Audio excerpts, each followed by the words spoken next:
Ce matin, ça serait un titre, un message, ça serait le cheminement vers le bonheur.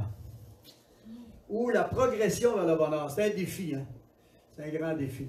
Et ça va être basé sur les béatitudes de Jésus. Amen. Fait que on va lire les béatitudes, après ça je vais prier. Dans Matthieu chapitre 5. Matthieu chapitre 5. Verset 3, je pense qu'il commence, si je me rappelle bien. Matthieu chapitre 5, verset 3. Ça dit, un petit peu avant, vous voyez, verset 1 dit, voyant la foule, Jésus monta sur la montagne et après qu'il se fut assis, ses disciples s'approchèrent de lui, puis ayant ouvert la bouche, il les enseigna et dit, heureux les pauvres en esprit, car le royaume des cieux est à eux. Heureux les affligés, car ils seront consolés. Heureux les humbles de cœur, car ils hériteront la terre. Heureux ceux qui ont faim et soif de la justice, car ils seront rassasiés. Heureux les miséricordieux, car ils obtiendront miséricorde. Heureux ceux qui ont le cœur pur, car ils verront Dieu. Heureux ceux qui procurent la paix, car ils seront appelés le Fils de Dieu. Sont appelés fils de Dieu. Heureux ceux qui sont persécutés pour la justice, car le royaume des cieux est à eux. Heureux serez-vous lorsqu'on vous outragera, qu'on vous persécutera, qu'on dira faussement de vous toutes sortes de mal à cause de moi. Réjouissez-vous, soyez dans l'allégresse, parce que votre récompense sera grande dans les cieux. C'est ainsi qu'on a persécuté les prophètes qui étaient avant vous. Père, on veut te remercier ce matin, Seigneur, pour l'opportunité d'aller dans ta parole. C'est un privilège qu'on a, Seigneur, d'avoir ta parole à chaque jour, Seigneur.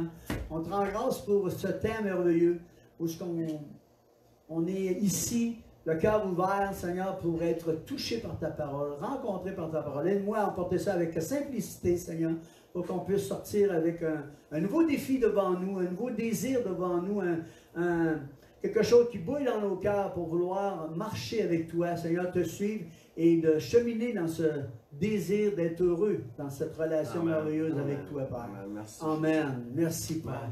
Merci pour ta présence. Wow! Quelle sorte, hein? Quelle parole merveilleuse que le Seigneur nous dit ici. C'est le sermon sur la montagne, puis à travers les béatitudes, on peut voir qu'il y a tellement de paroles là-dedans qui nous mettent en question, qui nous repoussent, hein, qui nous parlent. Et c'est intéressant, parce qu'il prononce 9 fois le mot heureux. Heureux, heureux, heureux. Y en a-tu qui veulent être heureux ici? Wow! 9 fois dans peut-être une douzaine de versets qu'on peut voir dans la Bible. Puis il signale l'importance, on peut être heureux. Heureux! Heureux serons-nous! Puis tout à coup, il donne des consignes. Et c'est important que ça nous ait donné cet enseignement-là, parce que bien des fois, les gens, avant de venir à l'Évangile, ou viennent à l'Évangile, puis parfois, les gens vont voir ça comme des restrictions. Fais pas ci, fais pas ça, touche pas à ci, touche pas à ça, puis ils se mettent toutes sortes de règles. Moi, dans ma famille, ils ont pensé ça à un moment donné. Hey, vous n'avez plus le droit de faire ci, plus le droit de faire ça. Mais la réalité, c'est pas qu'on n'avait plus le droit. C'est que des choses qu'on faisait qu'on n'avait plus le goût de faire. C'est bien différent. Mais on n'était pas malheureux, on était heureux. Et quand je suis venu au Seigneur, il y a une joie qui est venue dans mon cœur indescriptible. C'était la joie du salut. Puis j'étais tellement heureux que je me réveillais durant la nuit, puis je me demandais pourquoi, puis les sourires, les smiles. Qu'est-ce qui se passe en moi? Et même ma femme est venue au Seigneur 2 jours avant que Louise puisse, 2 semaines, c'est-à-dire avant qu'elle puisse accepter le Seigneur. Puis, elle voyait qu'il y avait des choses qui se passaient en moi. Déjà, il y avait des choses parce qu'il y avait un bonheur qui venait dans le cœur de connaître le Seigneur. Et on voit cet aspect-là. Fait que, peut-on être heureux dans un monde où il y a tellement de tristesse, tellement de situations difficiles qui sont là et qu'on vit là-dedans? On peut se demander ça, hein? Mais je pense, premièrement, la première béatitude dit « Heureux les pauvres en esprit, car le royaume des cieux est à eux. » C'est la première. « Heureux les pauvres en esprit. » Heureux ceux qui n'ont pas d'argent. On vient de... Non, c'est pas ce pensée-là. Hein? C'est pas cette réalité-là. C'est vraiment pas ça. Il ne parle pas d'être mendiant, puis d'être... Il parle d'être pauvre en esprit, de reconnaître notre besoin de Jésus. Heureux celui qui reconnaît son besoin de Jésus. Qui reconnaît vraiment qu'il est pauvre. Il est pauvre sans le Seigneur. Il est pauvre sans cette connaissance de Jésus. Il ne s'en rend pas compte. Il peut avoir plein de richesses, il peut avoir plein de choses. Mais tout à coup, quand tu viens à Jésus, tu t'aperçois que malgré tout ce que tu pouvais avoir, tu étais pauvre intérieurement. Tu avais un vide en dedans. Moi, j'étais jeune, j'avais déjà à 10-12 ans, je m'en allais, puis on était cultivateur, puis avec le tracteur, puis là, je regardais la nature, tout ce que Dieu avait créé, puis là, j'étais émerveillé, puis là, je disais, rien que Dieu créateur. Mais il y avait un vide, là. Il y avait un vide, mais je ne le connaissais pas. Je savais qu'il y avait ce Dieu-là. Il voulait se révéler. Hein. On sait que première, Gabriel prêche sur la foi. Puis c'est bon les messages qu'il emporte parce que ça stimule notre foi. Mais c'est par la foi qu'on croit que Dieu est le créateur. Ça commence de même. C'est par la foi. Puis Dieu se révélait à nous autres à travers ça. Et ça touchait mon cœur. Mais il y avait ce fameux vide qui était là. Et quand j'ai accepté le Seigneur, le vide. Mais pour accepter le Seigneur, il faut que je reconnaisse que je n'étais rien. Que j'étais un pécheur, que j'avais besoin de son pardon. J'avais besoin d'être pardonné de toutes les erreurs que j'avais fait le passé. Puis là, je devenais pauvre en esprit. Je devenais humble, courbé devant lui, puis reconnaissant. Et cette première béatitude nous emmène à cette réalité, être pauvre en esprit, parce que heureux, parce que tu te tournes vers Dieu, tu t'approches de lui, puis là, tu reçois ce que tu as besoin. Puis un bonheur qui vient sans fin. Et cet aspect, cette attitude d'être pauvre en esprit, c'est de reconnaître cet aspect-là, qu'on n'est rien.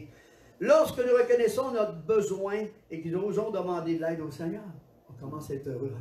Commence à se passer quelque chose. Lorsque nous reconnaissons nos lacunes, lorsque nous reconnaissons que, puis on avoue ces manquements-là, on avoue qu'on a besoin de lui, tout à coup, il y a un bonheur qui vient dans notre cœur parce qu'on ne dépend plus de nous-mêmes, on commence à dépendre de Jésus.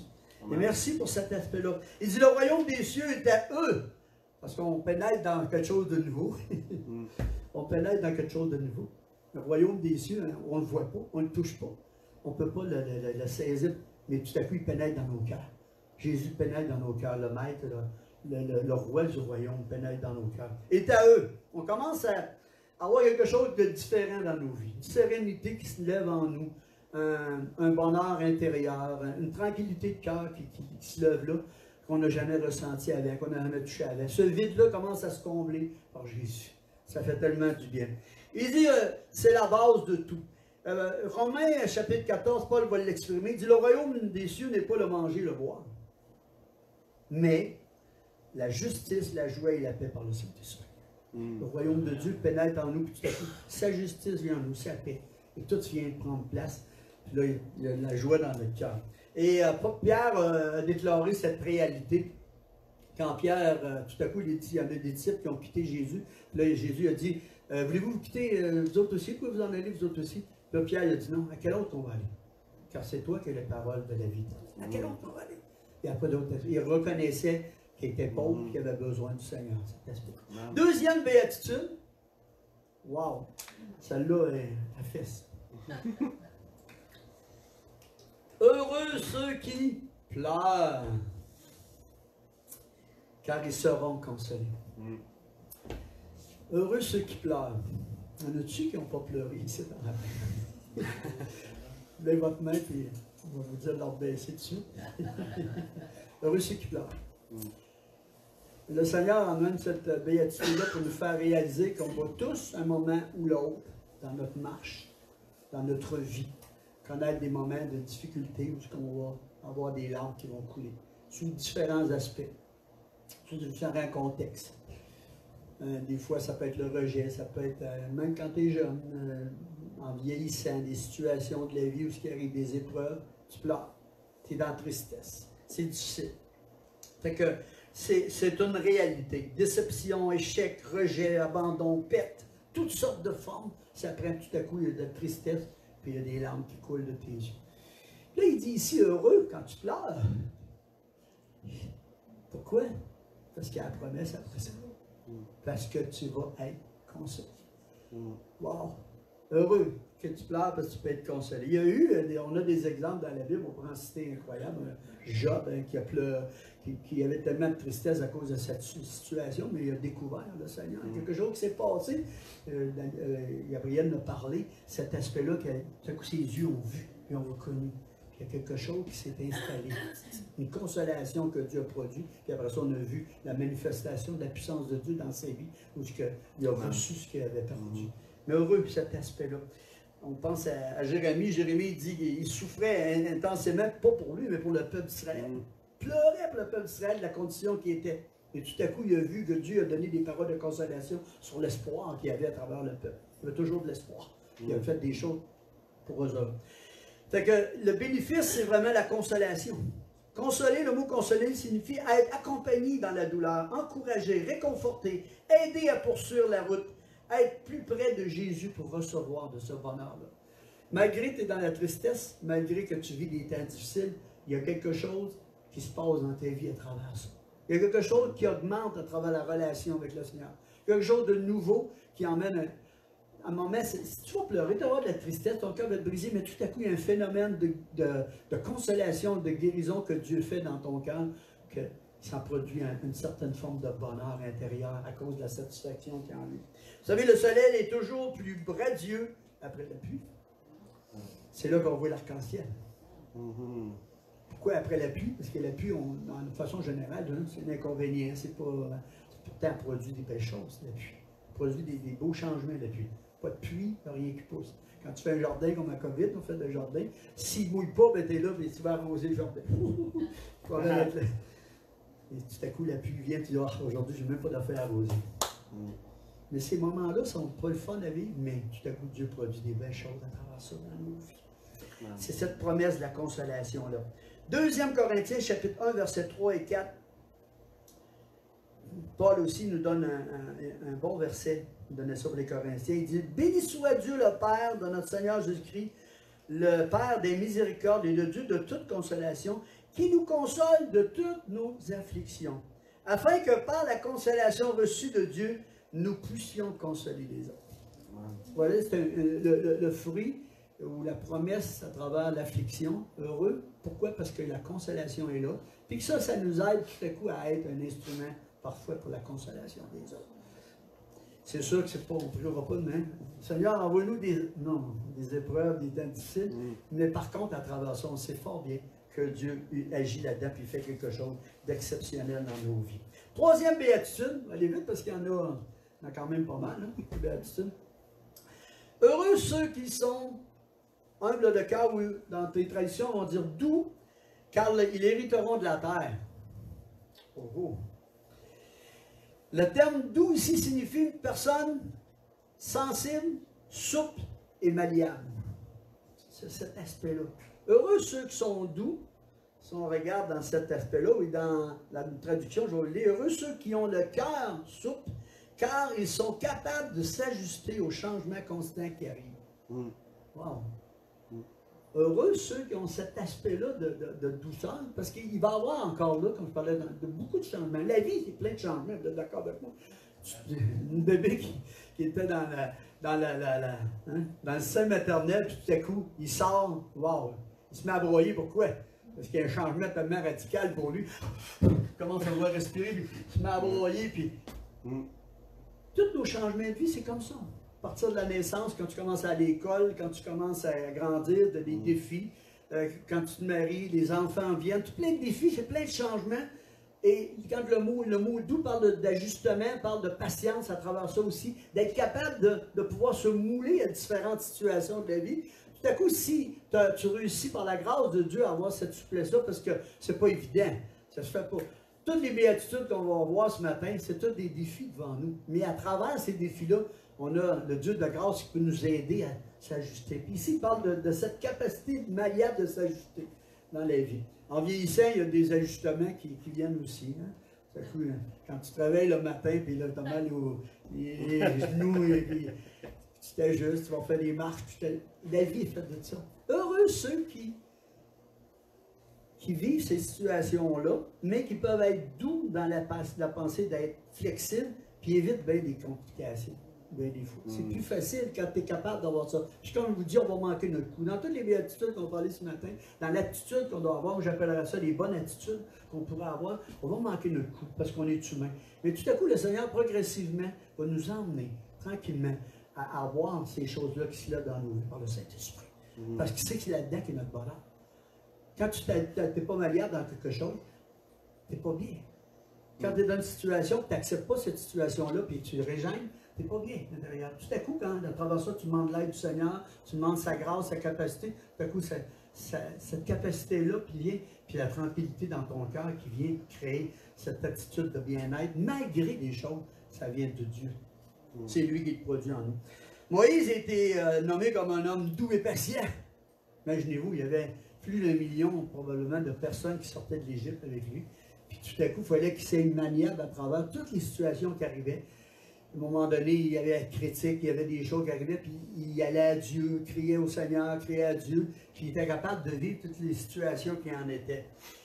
La personne douce vit avec plus de patience et de souplesse pour maintenir l'harmonie dans tout ce qu'elle vit. Ça vient de Dieu, comme je disais tantôt. Il va être capable de, tout à coup, à travers les situations familiales, les situations de couple, à travers les situations au travail, n'importe où, tout à coup, il va demander l'aide au Seigneur. Et tout à coup, cette maniabilité-là, cette souplesse-là, va l'aider à passer toutes sortes de crises, de situations. Puis heureux, tu vas être là-dedans. Parce que quand les conflits sont là, bien des fois, il y a des situations où tu pourrais éviter des choses qui étaient plus maniables, plus souples. Tu éviterais des situations qui te rendent malheureux, qui ne te rendent pas bien dans la situation. La première, c'est l'étron de la terre. On est sur la terre. Comment peut-on hériter de la terre? Mais je pense que ici, l'aspect, c'est faire appel à l'homme qui tire du mieux de son séjour sur la terre. Il va tirer du mieux de son séjour sur la terre à travers cette attitude-là de maniabilité. Il va vivre des situations d'une façon différente, puis il va tirer profit. Au lieu d'avoir été en conflit avec son épouse, mettons, pour une situation où c'est moi qui ai raison, tout à coup, il maniable plus, il hérite de moments plus agréables avec sa femme. D'accord. Et même, quand on vit en couple, on sait que c'est important. Mais il y a beaucoup de souplesse qu'on a besoin d'avoir là-dedans. Maniabilité. Avec la famille, c'est la même chose. Toutes sortes de contextes avec les enfants, tout ça. Et tu te fais bousculer là-dedans. Tout à coup, la grâce de Dieu, la faveur de Dieu, la maniabilité, la souplesse, le mari envers la femme avec les enfants. Et tout à coup, tu fais pas ça que ça t'aide. C'est cet aspect-là. Fait que tu vis, dans le fond, tu fais appel à ce que l'homme tire de mieux. Tu vis ton séjour sur la terre d'une façon plus agréable. La terre nous appartient. Le contrôle leur donne de vivre en apprenant davantage des bienfaits de la vie mutuelle. Quatrième béatitude.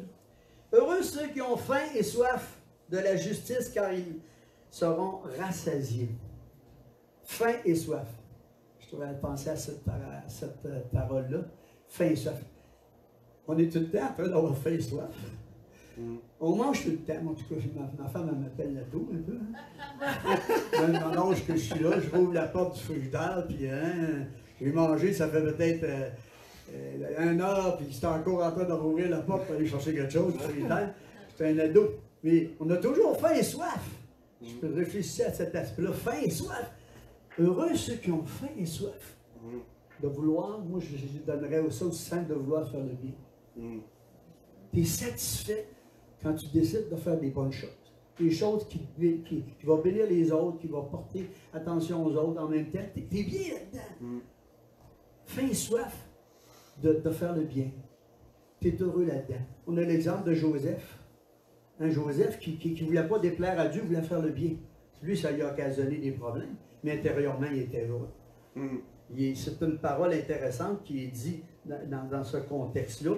Bon, je vais la lire pour vous dans Joseph. Quand Joseph est condamné à cause qu'il est allé en prison, mais avec, quand la femme la harcelait, quand elle harcelait, il a dit une parole qui est très intéressante. Il dit, comment ferais-je un aussi grand mal et pécherais contre Dieu?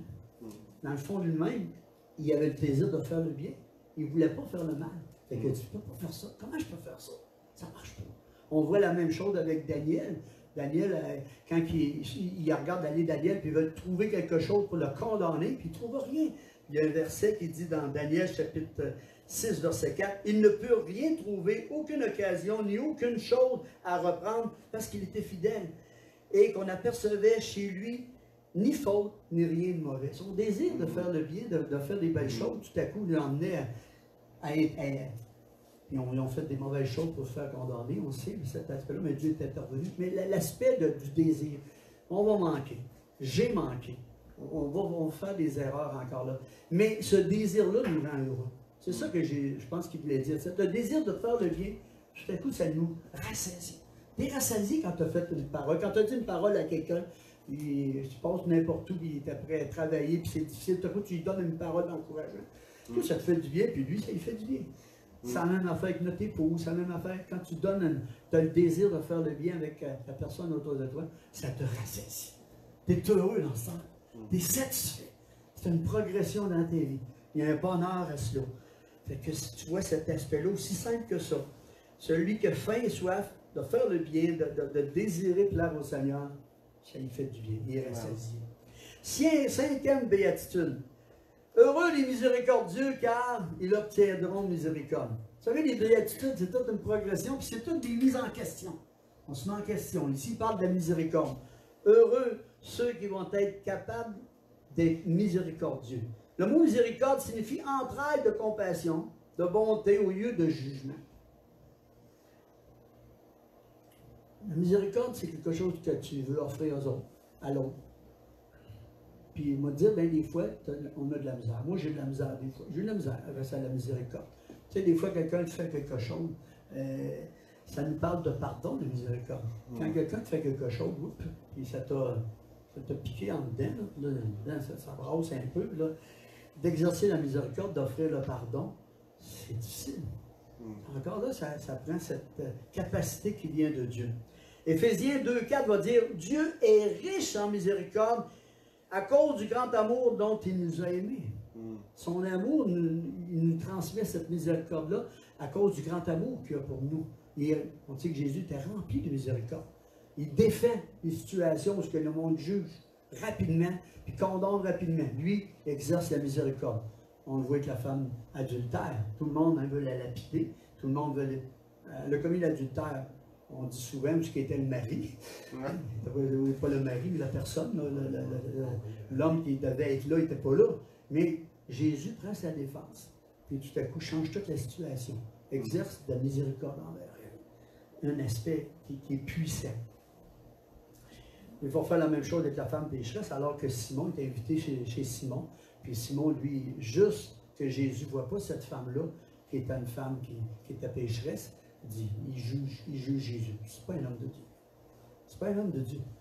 Si c'est un homme de Dieu, il saurait que c'est qui. Il ne la laisserait jamais s'approcher d'elle. Hey, le gars, il est à ses pieds. Elle place ses pieds. Ah!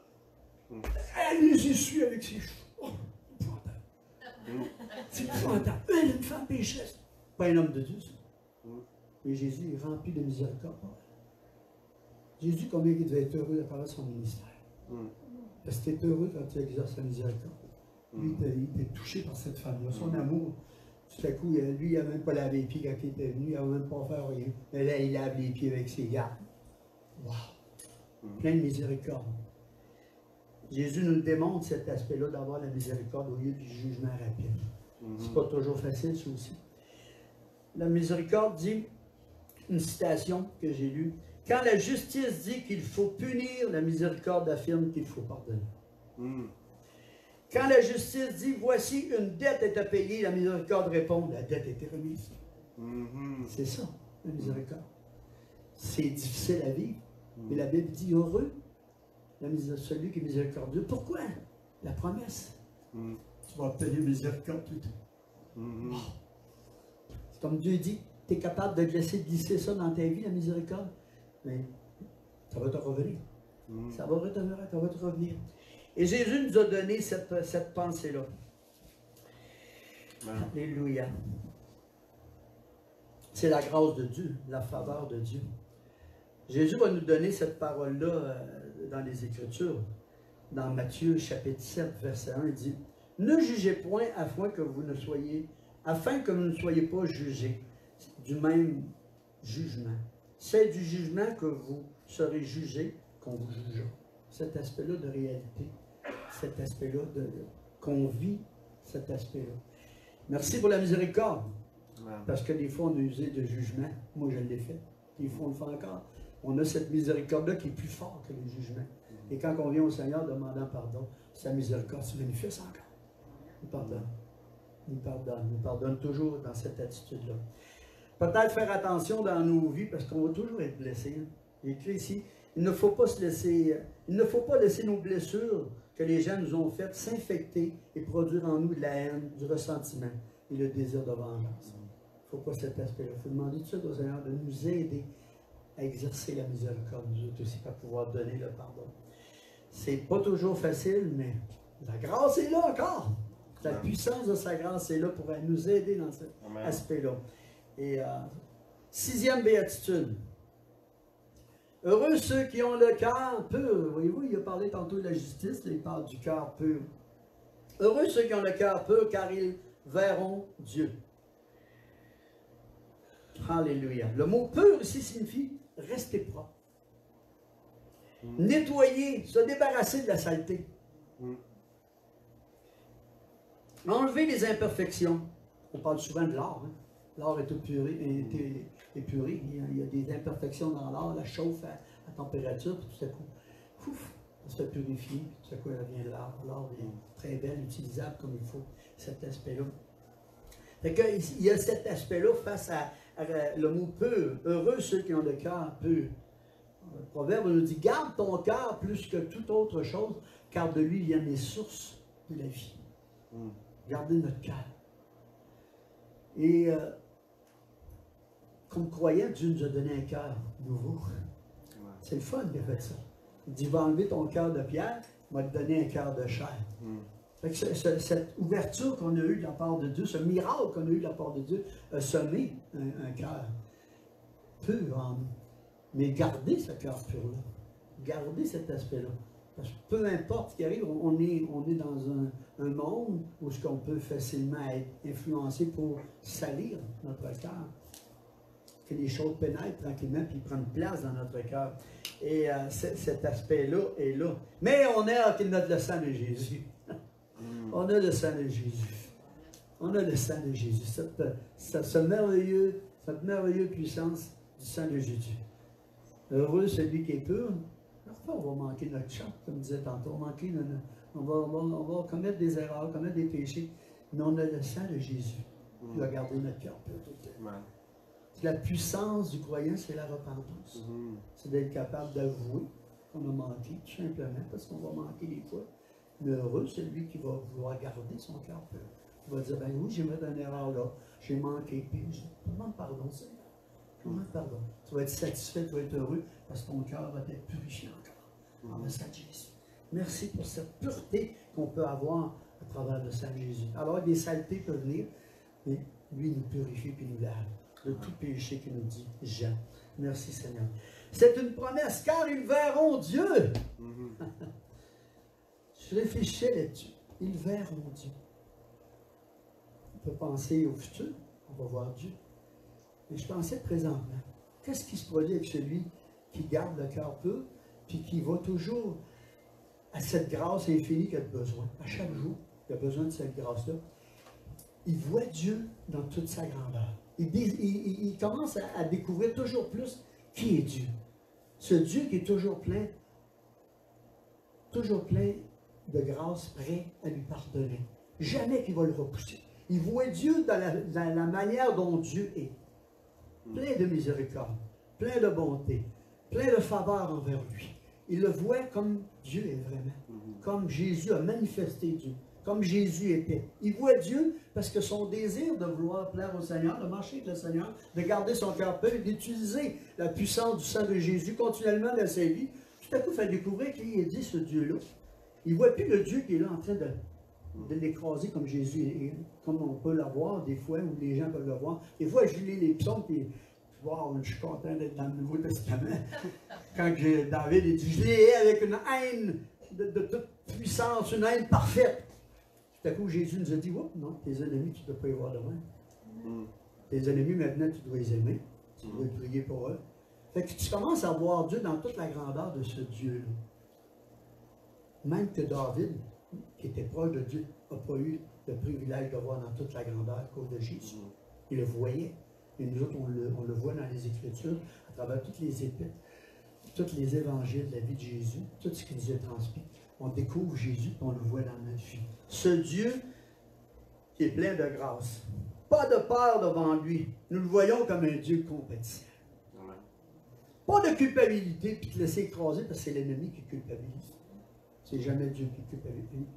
Dieu, lui, nous convainc par son esprit, nous attire par son esprit à dire ce que tu as fait, c'est pas bien, le Saint-Esprit t'attire. À dire, viens à moi, demande pardon. Ce Dieu qui est plein pas de culpabilité, mais il emmène, on sait qu'il est plein de pardon. Pas de condamnation, pas de honte. Oui, tu peux avoir un moment où tu es convaincu que tu as mal fait, Mais tu viens au Seigneur, tu demandes pardon, tu cries à sa grâce infinie pour recevoir son pardon. Puis après ça, tu peux te traîner. Tu as se lever et dire maintenant, j'ai tombé, je me relève. Maintenant, je veux marcher dans ce désir de rester plus cet aspect-là. Merci Seigneur. On voit le Dieu par le Saint-Esprit qui agit en nous, qui agit en nous, puis qui va agir encore en nous, puis il va nous transformer toujours, puis il va faire cette œuvre, nous emmener à l'image de son Jésus. Le psaume 84, regardez,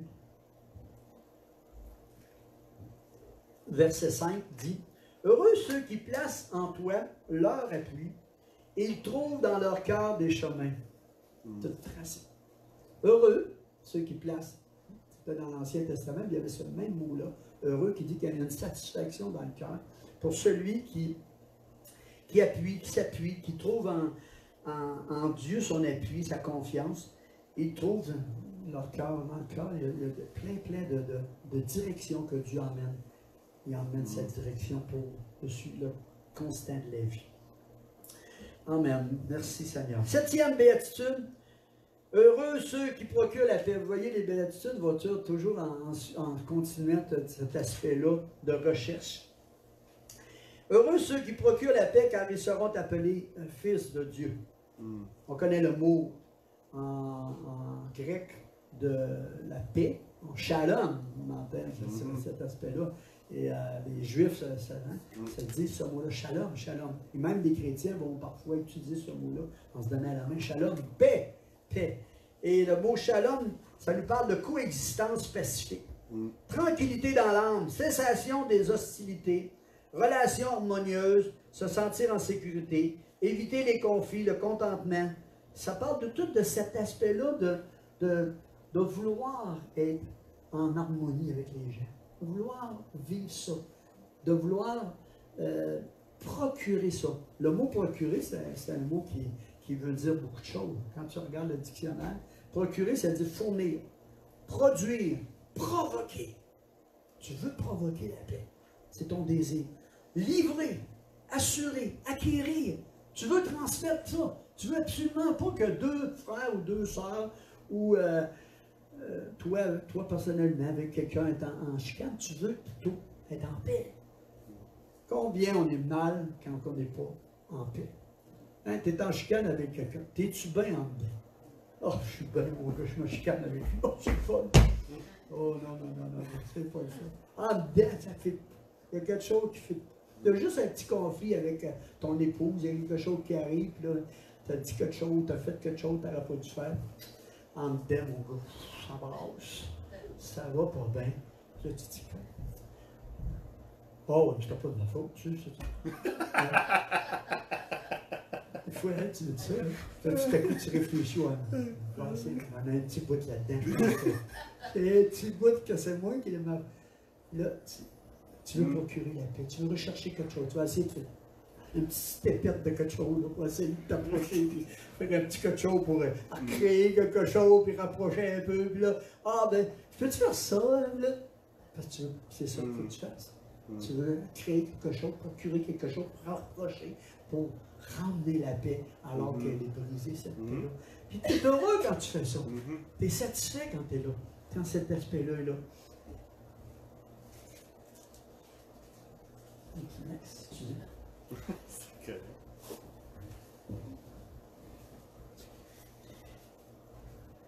Dieu est un Dieu de paix, il n'est pas un Dieu de guerre. On a fait la paix avec lui. Combien qu'il veut qu'on puisse vivre dans cette paix-là, malgré que des fois il y a toutes sortes de contextes qui brisent cette paix-là. Heureux quand on recherche cet aspect-là.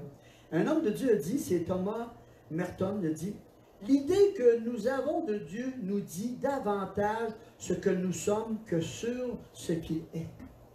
C'est compliqué, là. Je vais la relire. Je l'ai lu 2 fois, 2 fois pour saisir comme il faut. L'idée que nous avons de Dieu nous dit davantage sur ce que nous sommes. L'idée qu'on a de Dieu, ça dit qu'est-ce qu'on va être des fois. Si tu as dans l'idée que Dieu c'est un Dieu condamnateur, parfois tu vas avoir cette tendance-là à condamner les autres. L'idée que tu as de Dieu va faire ce qu'on va être, sur ce qu'il dit, ce qu'il est. Mais des fois, cet aspect-là de connaître Dieu, de découvrir Dieu dans toute son essence, dans ce qu'il en est à travers la vie de Jésus, nous emmène tranquillement à voir Dieu différent. Ce Dieu de paix-là, qui désire que tous les hommes puissent le connaître. On veut transmettre aux hommes cette possibilité-là de connaître Jésus, ce Dieu de paix-là. Puis on veut le vivre, cet aspect-là.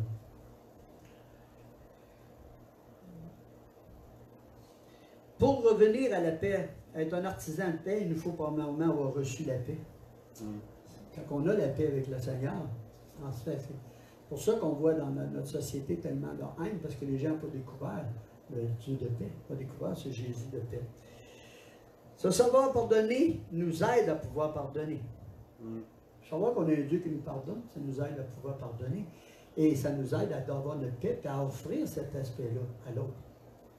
Cela nous aidera à faire la paix avec les autres. Hein? Si on a la paix avec Dieu, tout à coup on va avoir la paix avec nous-mêmes. Ça va nous aider à être les gens qui vont être capables de créer la paix avec les autres. À être des fabricants de paix. La promesse est appelée fils de Dieu.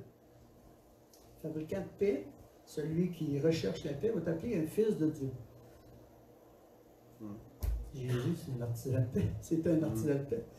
On va t'appeler fils de Dieu parce qu'on a une image qui ressemble à Jésus. On veut tranquillement faire ce que Jésus a fait, être l'artisan. On n'arrivera jamais à être comme lui, comme on va manquer sûrement encore. Mais cet aspect-là, c'est qu'on va être satisfait, puis on va refléter l'image de Jésus. On va être fils de Dieu.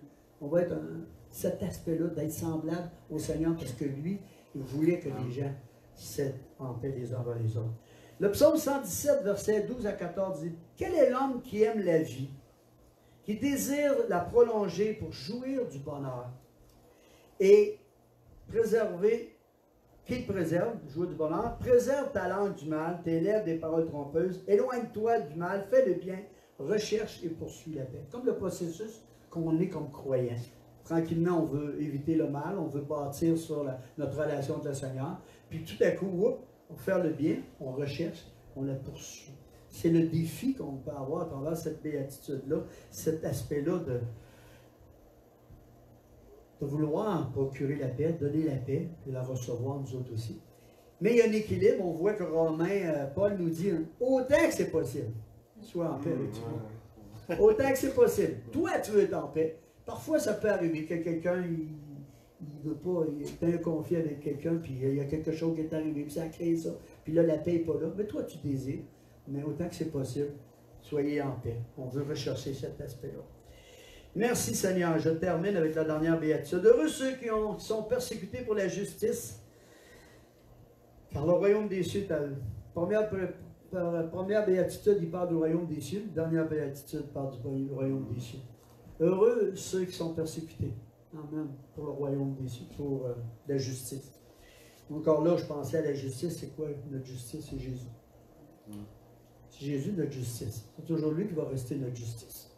C'est lui qui nous a justifiés devant le Père. C'est lui qui nous justifie encore devant le Père. Il va toujours rester celui qui nous justifie. Quand on est heureux, cet aspect-là, persécuté pour la justice, c'est être persécuté pour Jésus. Parce que tu veux vivre comme Jésus. Avoir le temps possible l'attitude qu'on aurait, que le chrétien aurait, que l'attitude que Jésus aurait. Tu veux être semblable à ce que Jésus est. C'est un défi constant, mais on est satisfait dans cet aspect-là. Ça nous parle de mission. De mission. On voit ça, Jésus, c'est une mission. On vient au Seigneur, peu importe qu'on soit dans l'œuvre comme Gabriel, comme moi j'ai été. Marcher avec le Seigneur, c'est la mission de notre vie. Suivre Jésus, de vouloir lui plaire, d'être un témoin par notre vie, notre manière d'être, notre manière de marcher. C'est un défi. Puis parfois, il va y avoir une persécution à ça. Ça arrive. Nous autres, quand j'ai accepté le Seigneur, notre pasteur Jérôme, on est déjà partagés, les deux seuls de la famille au point de départ. Ça, dans le sens de connaître le Seigneur d'une dimension nouvelle à travers le salut. Puis ça occasionne des pressions, ça occasionne des conflits, ça occasionne des situations. Parfois, les gens ne comprennent pas. Mon père et ma mère étaient toutes surprises qu'on change. Pour eux autres, c'était changer de religion, alors qu'on ne changeait plus de religion. Maintenant, on suivait Jésus. C'était pas une question de religion, c'est une question de juste suivre Jésus, n'est-ce pas? Puis il y avait de la difficulté à comprendre cet aspect-là. Mais avec le temps, ils ont réalisé que de suivre Jésus, c'était une bonne chose. Ils ont réalisé ça. Merci Seigneur, par la grâce de Dieu, encore là. Le bonheur est lié à cet aspect-là de mission de suivre Jésus. Il y a un bonheur à suivre Jésus. C'est pas une défaite, c'est pas un malheur quand tu te mets à suivre Jésus, c'est un bonheur. C'est un aspect merveilleux de suivre, comme je disais tantôt. C'est un style de vie qui va être différent dans beaucoup de choses. Puis tu peux être parfois avec des contraintes, une forme de persécution à travers ça. Mais tu es satisfait de suivre Jésus. Tu es satisfait. Il n'y a pas rien d'autre qui satisfait l'être humain. Et les gens ont connu ça au début de l'Évangile, au début, c'est-à-dire de l'Église, quand Étienne était mis à mort. Étienne était à mort parce qu'il voulait suivre Jésus. On voit dans Actes chapitre 7, cet aspect-là, il parle avec amour, autorité au Sanhédrin, expliquait tout ce qui en est face à Israël, puis le rejet qu'Israël avait eu de Dieu souvent, puis il dit maintenant, vous avez rejeté le Fils. Vous avez rejeté celui qui est... Puis Étienne était lapidé à ce moment-là, il a connu la persécution. On n'a pas cette persécution-là intense, mais chaque fois que tu marches, bien des fois, dans cet aspect-là de vouloir plaire à Dieu et d'exprimer cet aspect-là, souvent, il peut y avoir des persécutions qui ne sont pas de la même ampleur, mais parfois cet aspect-là. Merci Seigneur, il dit, heureux ceux qui sont persécutés, parce que le royaume des cieux est à eux. Là, il parle du futur. Il parle du futur, de cet aspect-là, un jour, on va être dans cette plénitude-là avec lui, pour l'éternité, dans le royaume de Dieu. Il faut voir faire comme Jean a fait, poser son oreille sur Jésus. Ça va être tellement merveilleux de pouvoir le découvrir, cet aspect-là. On sait que cet aspect-là est là. Jésus va l'avoir dit à ses disciples dans Matthieu, chapitre 10, verset 16 à 23, il dit, vous serez haïs, verset 16, vous serez haïs à cause de mon nom, et ils m'ont persécuté, ils vous persécuteront aussi. Okay, cette réalité-là de persécution qui est là. On ne la cherche pas, on ne veut pas la vouloir pour rien. Des fois, on peut forcer la chose, essayer de vouloir être persécuté. Pas d'affaire à forcer. On va venir tout seul. Vous serez persécuté pour mon nom. Des fois, on va voir des gens. Il faut que je sois persécuté pour montrer que je suis chrétien. On va dire des bêtises à quelqu'un le plus vite possible pour qu'il la manière que tu vois. Non, il y a une forme de persécution. Les gens ne te le diront pas des fois, mais on dit. Quoi qu'il agisse de même, mais dans beaucoup de cas, les gens vont être émus dans le fond de leur cœur, même si c'est sur le coup, parce qu'ils réalisent que c'est un chemin qui apporte une satisfaction. Merci Seigneur. Si on termine, je vais juste lire le dernier verset quand il parle de cela, dans Matthieu 5, verset 12 à 13. Heureux serez-vous lorsqu'on vous outragera, qu'on dira faussement de vous toutes sortes de mal à cause de moi. Réjouissez-vous et soyez dans l'allégresse, parce que votre récompense sera grande dans les cieux. Amen. Notre récompense n'est pas malgré qu'on en bénéficie. Dans la marche avec le Seigneur, c'est une bénédiction de le connaître, de marcher ici. Mais on va dans le côté satisfaction, on va le vivre pleinement qu'on soit avec le Seigneur. Merci Seigneur. C'était les béatitudes, cet aspect-là qui vient nous demander des défis continuels. Des défis continuels, parce que peu importe, à un moment donné, tu regardes toutes ces béatitudes-là, s'il y a une satisfaction à faire ça, parfois on manque là-dedans. Mais il y a une satisfaction là-dedans. On est heureux dans cet aspect-là. Puis on a besoin je l'ai cité tantôt, je l'ai dit tantôt, mais on a besoin tellement de la grâce de Dieu, de la faveur de Dieu. Parce que malgré qu'on est une nouvelle naissance, on est une nouvelle créature en Jésus, on a encore ces conflits-là parfois, les difficultés parfois de cheminer dans ce désir de vivre les béatitudes. C'est un cheminement, puis des fois on va manquer. On a besoin de cette grâce-là, cette faveur-là, cette capacité de Dieu qui va nous aider à travers toutes les circonstances. Quand on va souffrir, de venir devant lui tout de suite, au lieu de « Oh, j'ai besoin de consolation, Seigneur. Vraiment besoin que tu me consoles, parce que c'est pas facile ce que je vis là, c'est difficile, j'ai besoin. Toutes les béatitudes nous demandent de venir à lui. Et Hébreux, chapitre 12, verset 15, Paul connaissait bien cet aspect-là du besoin de chaque être humain de venir à Dieu. Il va dire, veillez à ce que personne ne se prive de la grâce de Dieu. Et que si aucune racine d'amertume, de rejeton pousse et produit du trouble, que plusieurs en soient infectés. Il dit, veillez à ce que personne ne se prive de la grâce de Dieu. Moi, je ne veux pas m'en priver.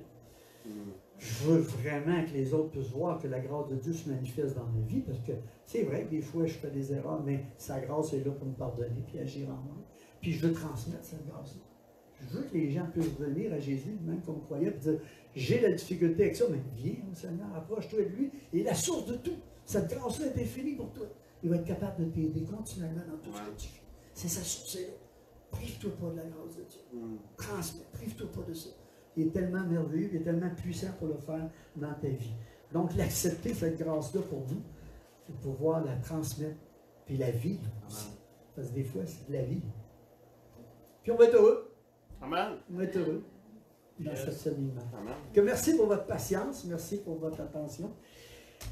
Et Père, je veux te remercier pour ta parole ce matin, Seigneur. Cette parole puissante, Seigneur, qui nous emmène des défis qu'on croyait, qui nous emmène dans un désir de vouloir te plaire, de toutes ces béatitudes qui nous emmènent le secret d'être heureux, d'être satisfait dans cette marche de tous les jours. On sait que c'est des défis pour nous. Mais merci pour cette capacité que tu nous donnes, cette force que tu nous donnes, ce transfert de pouvoir que tu nous donnes pour chaque jour, Seigneur. D'être conscient, d'avoir ton merveilleux sang puissant pour nous laver, nous purifier de tout péché. Ton merveilleux Saint-Esprit qui agit en nous, qui produit en nous toutes ces attitudes-là. Merci que tu nous aides, Seigneur. On dépend de toi, on s'appuie sur toi et on a recours à toi continuellement. Merci pour ton Saint-Esprit ce matin. La puissance de ton Saint-Esprit qui agit en nous, qui nous transforme et qui fait cette œuvre en nous. On est dépendant de toi, ô Dieu. On est dépendant de ton Saint-Esprit, Seigneur. Merci pour chaque personne dans ce lieu. Amen. Amen. Amen. Merci. Je ne sais pas s'il y en a ce matin.